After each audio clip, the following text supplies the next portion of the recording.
Welcome back to Radical and Relevant. There's a lot of talk in the Gospels about the Sabbath.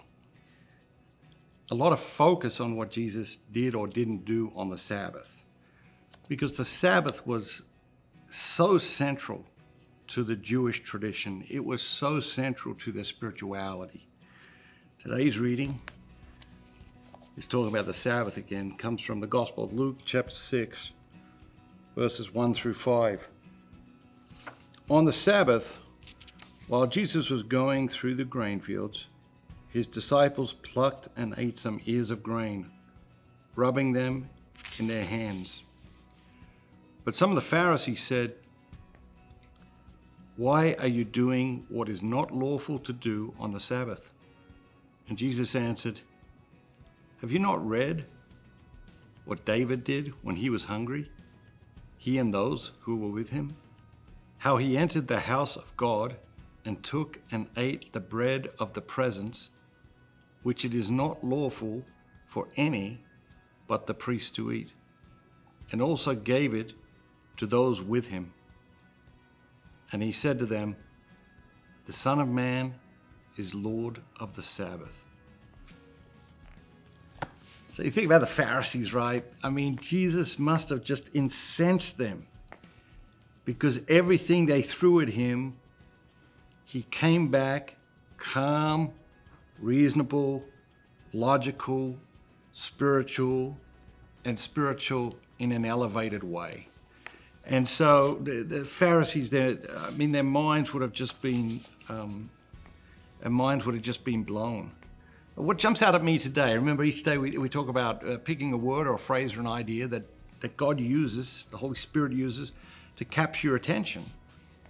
What captured my attention today was the bread of the presence, and presence is capitalized. And obviously the Eucharist, right, is the true presence of Jesus.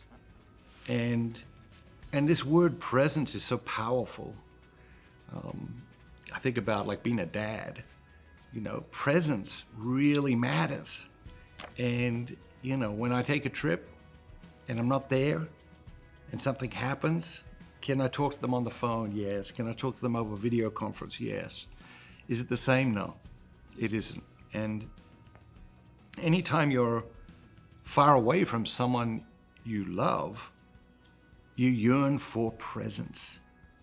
And that always gets me thinking about two things. It's like, am I spending time in the presence of God? Am I recognizing His presence throughout my day?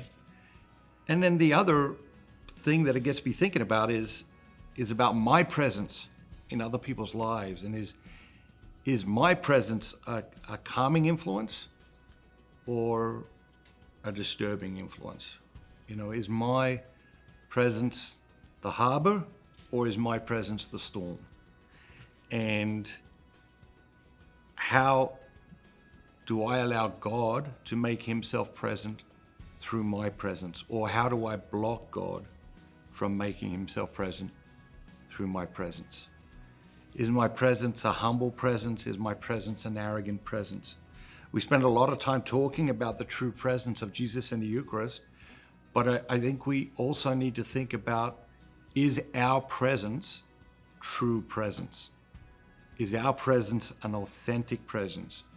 Or is our presence a false, fake, superficial, artificial present? Have a great day.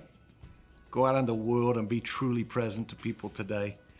And remember, be bold, be Catholic.